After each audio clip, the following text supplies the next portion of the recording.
Hello and welcome to Sounding Board, a community access television program of Seroptimus International of Novato. My name is Madalienne Peters and I'll moderate today's discussion. We have two guests here. We have Rachel Lee and Maddy Domingo, and the program is Miss Marin County Scholarship Association. I'm going to have Rachel and Maddy introduce themselves, but first just a few words about Seroptimus International.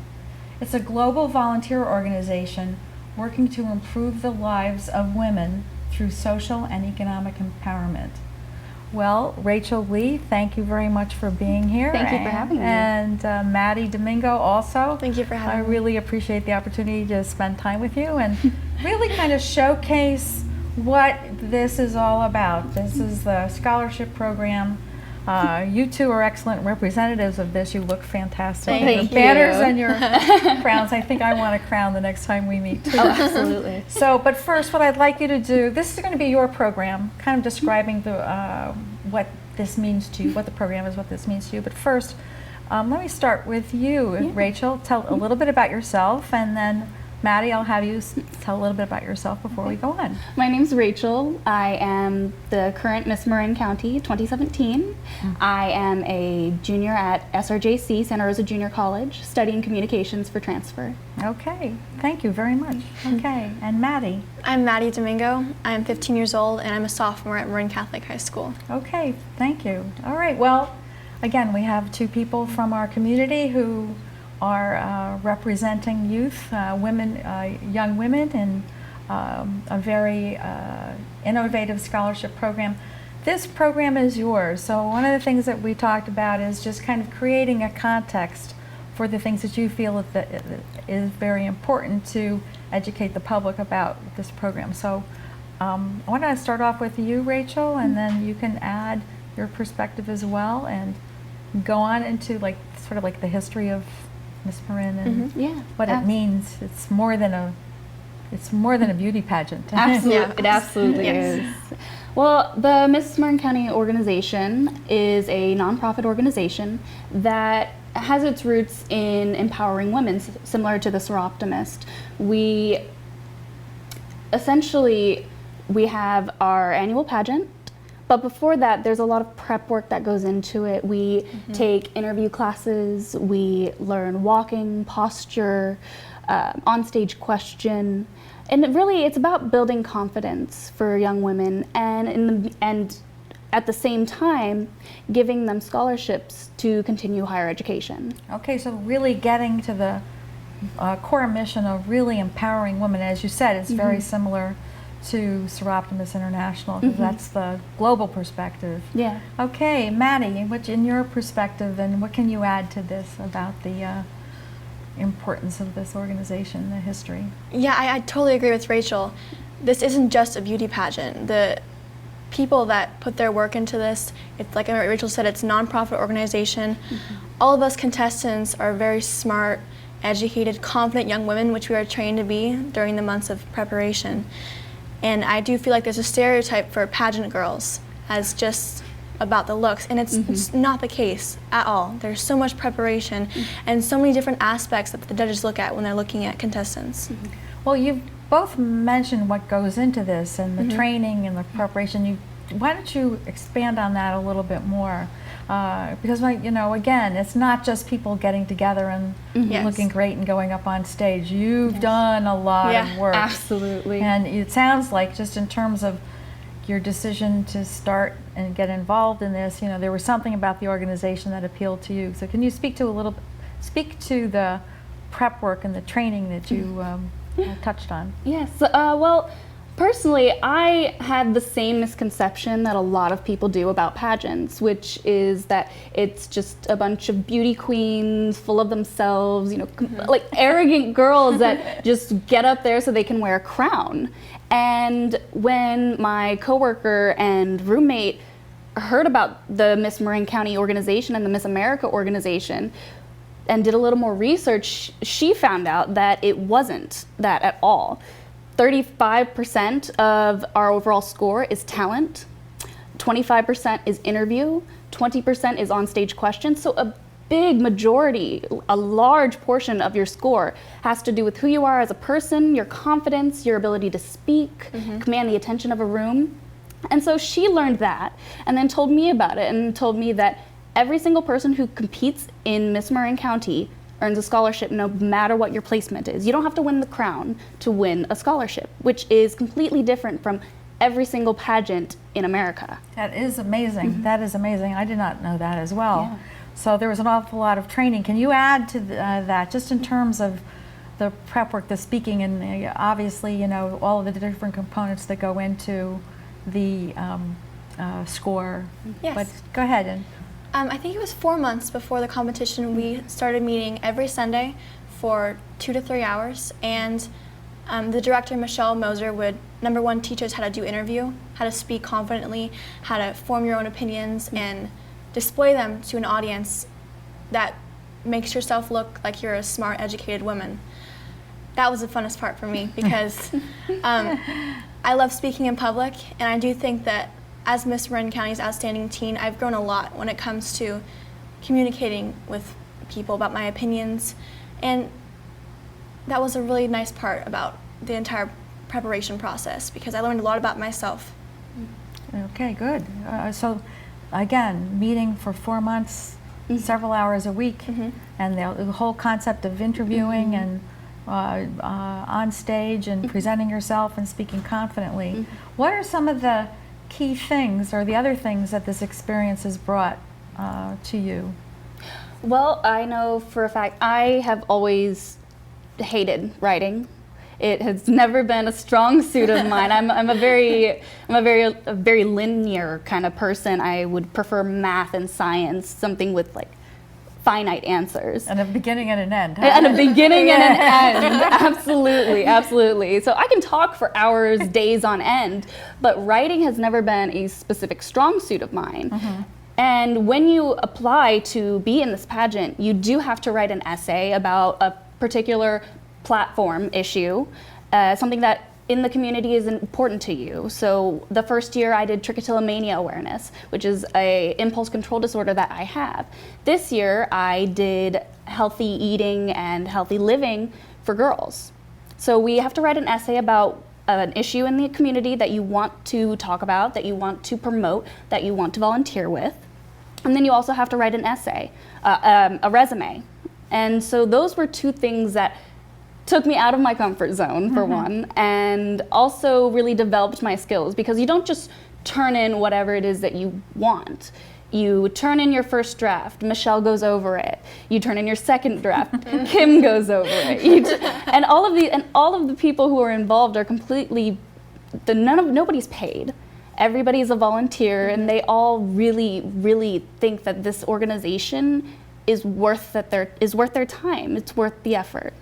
Well, thank you for sharing the different components of it and your own platform. Maddy, can you speak to what your platform is? Yes, my platform is equine assisted therapy for the emotionally and psychologically disabled. 2 years ago, when my grandfather died, I went through a period of my life where I wouldn't say depressed because that's a very strong word, but I was having a hard time controlling my feelings and my thoughts. I was very lucky enough that my family bought me a horse for our family, and her name's Star. She's an Arab. I still have her to this day.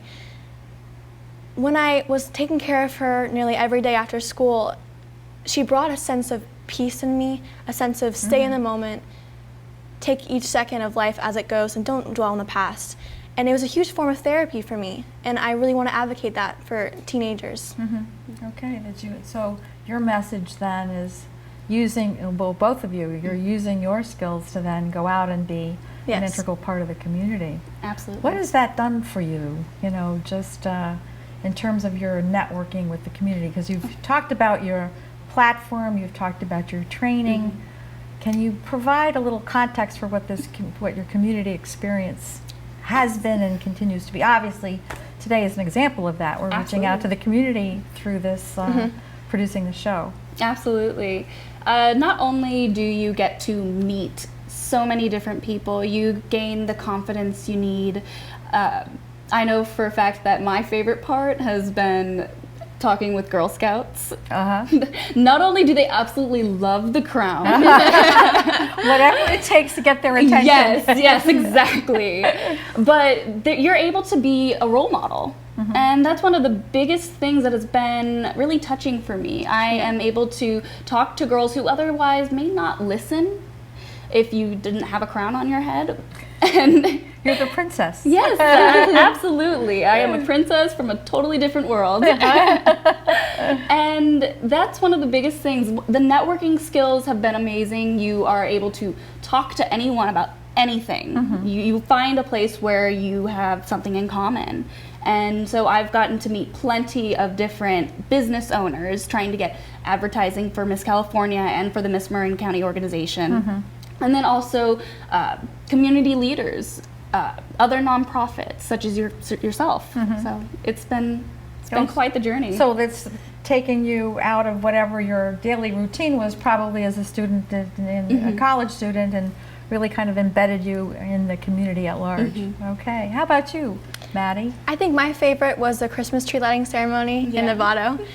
I am a dancer, and I danced for Love to Dance, a program. Oh, yes. Yeah, for 8 years. And I was normally on stage dancing during the Christmas tree lighting ceremony.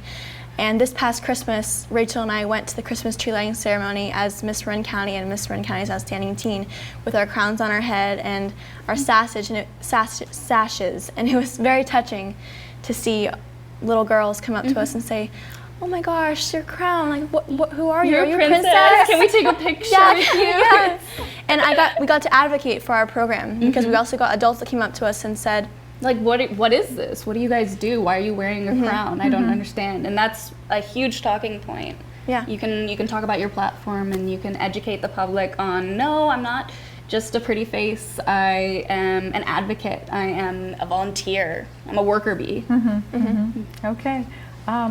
It's just really interesting because you both mentioned the significance of the young girls coming up to you, and then the crown is kind of like the device or the symbol that really serves as an icebreaker. Really, it's a lightning rod. Lightning rod. And so one of the things, and I heard this. He was formerly served. He was the former police chief here in one of the districts in Marin County, and I remember him talking about his being a role model, and he said it's not just to present yourself really well to the community, but you're also looking at all the young people who are behind you looking at you. Mm-hmm. And he used the term, you take them by the hand, and as you move forward, they move forward with you. Absolutely. And to me, that's exactly what I'm coming to understand what you're doing now, and what the role of your being the representatives for Miss Marin and Miss Outstanding Teen, what the impact that has on the community. Mm-hmm. Can you speak a little bit more, like where did, you mentioned, which was like a significant thing, and I wanted to go back to this too, is that the people who enter this pageant, they receive scholarships. Mm-hmm. Mm-hmm. So it's like it's not just the people who are selected in the leadership role. Yeah. Can you speak to that a little bit more? Or? Absolutely, absolutely. The biggest part of the Miss America organization, which is our essentially parent organization, is that every woman, everywhere, deserves an education, deserves higher education, deserves to go to college. Okay. It is one of the biggest things that's going to propel them forward in life, that's going to keep them independent, keep them strong, keep them motivated. And so they believe in that very strongly, and so do we. So every person who signs up and puts in the time and puts in the effort and gets on stage and presents herself to the world saying, I am who I am, I'm confident in myself, and I want to be the best that I can be, gets a scholarship. No matter what. No matter what. Win or lose. Mm-hmm. That's, and as you said, in your opening statements too, that's unlike any of the other pageants that happen anywhere in the United States. Yeah. Absolutely. So that's very unique. It is very unique, and so here you're a sophomore, right? Yes. Okay, so you already have a scholarship as well as all the other people who were part of the competition, and you know that now. what is the impact for both of you? Let me just start with you two. What is the impact of just knowing you're recognized for being a very smart person and you have this financial backing now for your education? What does that mean to you? Well, Rachel and I are running for Miss California in June.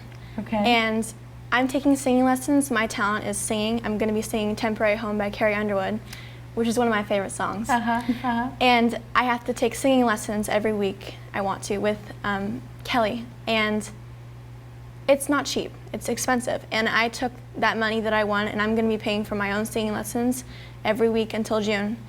And it's in preparation for Miss California. And it's not just, here's a wad of cash after you win. It's more, this has to go to your academics.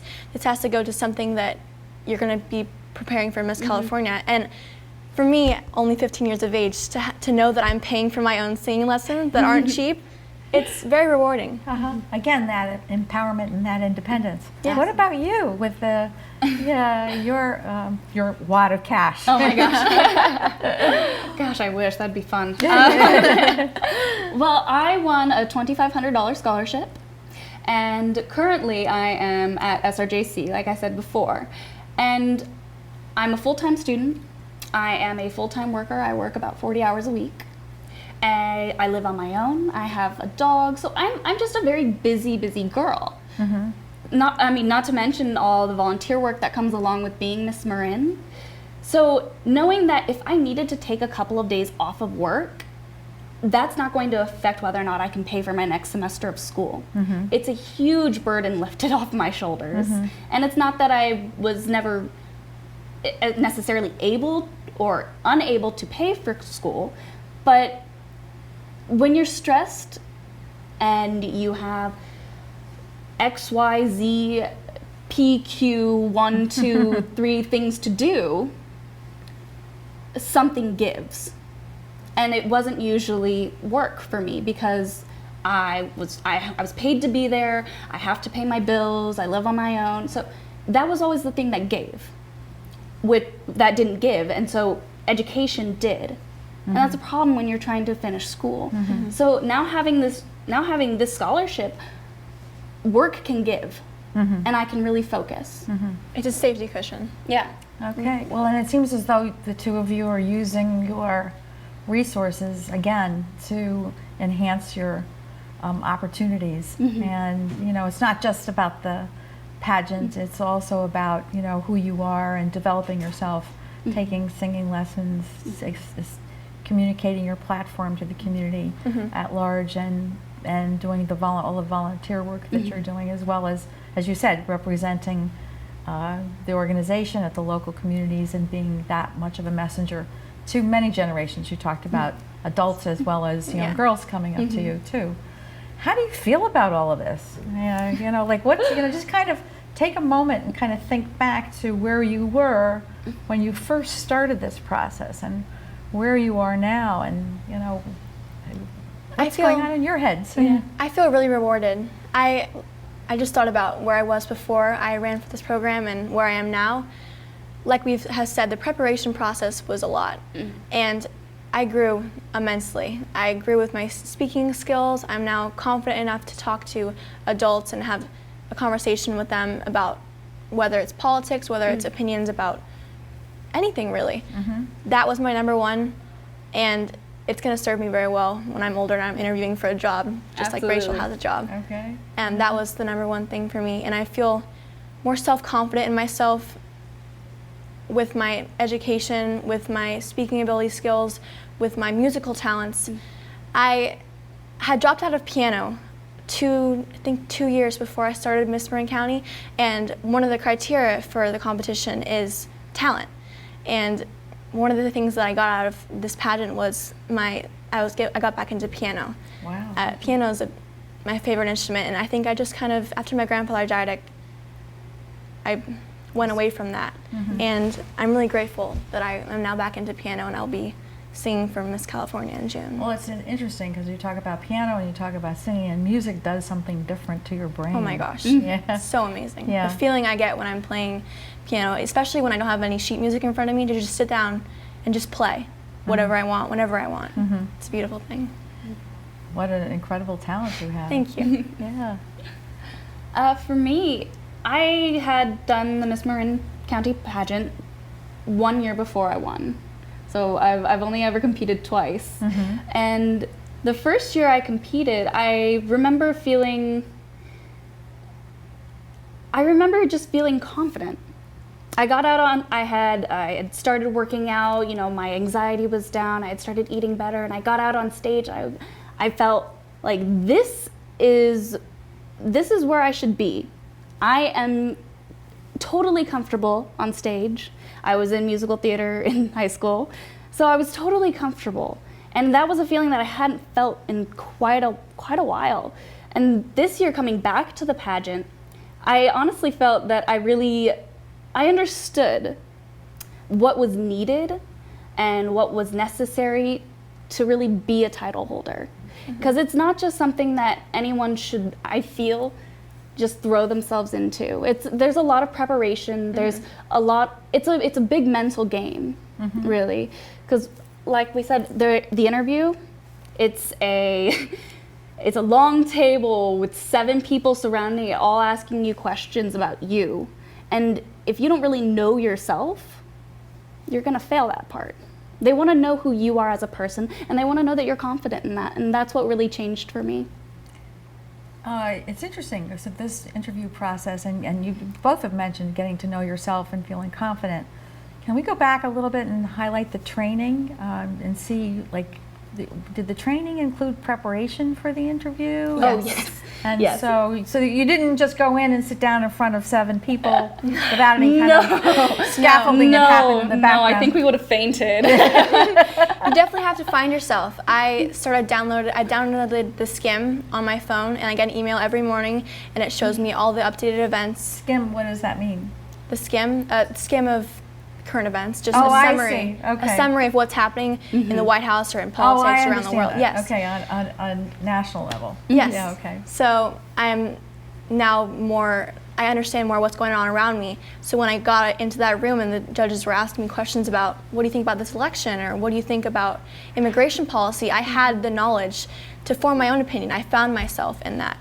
And Michelle, the director of Miss Marin, helped us by asking us questions spontaneously, and we would have to answer in a very confident, no ums, no likes, and just know ourselves and our opinions and be confident. And that was a very, very whether it's agreed upon or not, it was Yes. always about how you present it and how you can back that up. And the judges are trained to not judge you on your opinion if they're different, if their opinion is different.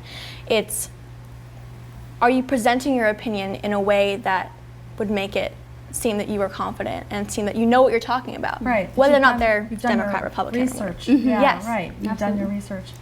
Yeah, luckily I think we have one of the best interview coaches, Kim McNicholas, Emmy Award-winning reporter, and just an amazing, amazing woman. And she has taught us quite a bit. Yeah.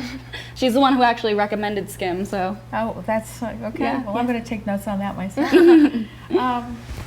Okay, let's talk about where you are going forward. We only have a few minutes left to the program, but before we kind of wrap up, where do you see yourselves, like, after the Miss California conference, or in the future, so beyond, your adulthood? Well, that's always been a tough question for me. Currently I'm a barista. I love what I do. I get to drink coffee all day. It sort of fuels your energy. Yes. But I also get to talk. I get to talk to customer after customer. I learned so much about everybody's lives. I've had customers coming to me crying, because their father passed away. So I want to be in the community. Okay. That's what all of this has really taught me and my communications degree, I want to be in the community. Okay. I want to be speaking. I want to be involved with people. Okay. And what about you? Advocating for my platform is a huge thing for me. Okay, so the equestrian therapy. I have 2 horses of my own, and like I've said before, they were a huge therapy. Star was a huge therapy for me, and I got Tapestry, my other mare. She's amazing. I got her 3 months ago. Oh, wow. Yes, so It's a huge form of therapy, and even after Miss California, when we were give the crown to somebody else, the next title holder, I still want to advocate for that because that's a very important part of my life. So at 15, here you are, already knowing what your career path, well, at least one of the options for your career path. We're right at the time to close, and if you could say one thing, that you'd like to emphasize, just about your experience and all the different things we've talked about, what's one thing that you would emphasize? I would just love to emphasize that the Miss Marin organization and the Miss America organization is unlike any other. It believes in the girls that it helps. It is completely volunteer. It's a nonprofit that strives to make lives better for women and girls. Thank you. Maddy? I think that this competition, whether you're a teen or a miss, is a wonderful experience, and it helps build your self-confidence. It helps build you and find out who you really are, and the support that you have. We have so many volunteers that are constantly helping us and constantly making us feel confident. So when we get on that stage, we know who we are. We know what we want to do. Well, we're just about out of time now. I want to thank you, both Maddy and Rachel, for being here. Thank you for having us. And I really want to thank our crew, which includes Seroptimus International of Novato volunteers, and it also includes the support and work of the Novato Community Television Studio. Thanks to Pam Hazley, Executive Director, and thanks to Marcus for his work in the studio. And again, this is Sounding Board, produced and directed by Seroptimus International of Novato. Thank you very much.